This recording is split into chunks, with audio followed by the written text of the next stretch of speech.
این روزا شبیه من یکی کنارته، خیره میشه تو نگات وقتی بیقرارته. حق همیشه با توه، اون همیشه ساکته.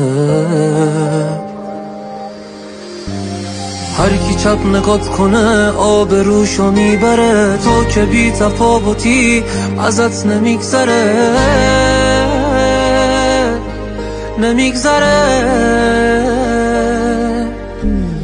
اون نمیدونه تو لعنتی دیوونه‌ای، میگذری میری بدون هیچ بهونه‌ای. اون نمیدونه که خوبیاش دلت رو میزنه. اون نمیدونه تو دستای تو بازیه، فکر تو همش به آدمای بعدیه. اون نمیدونه که قلب تو یه تیکه آهنه.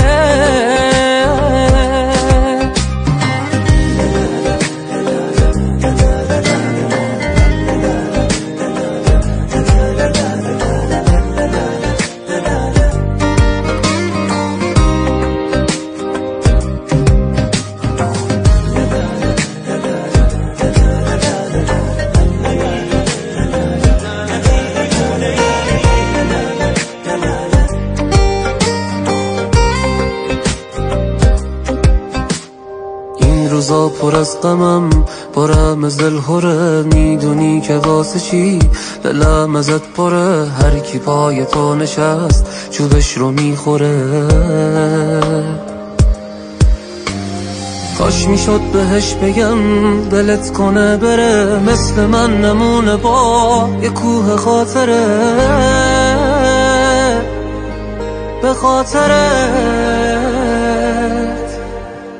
اون نمیدونه تو لعنتی دیوونه‌ای، میگذری میری بدون هیچ بهونه‌ای. اون نمیدونه که خوبیاش دلت رو میزنه.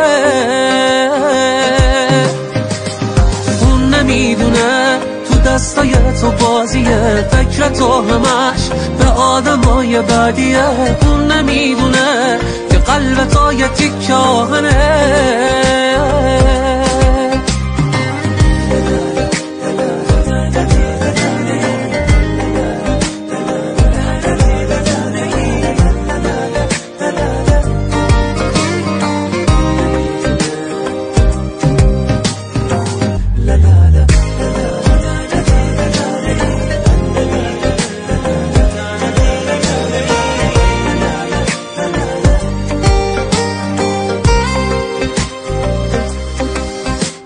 پیمان زارعی، علیرضا افشار.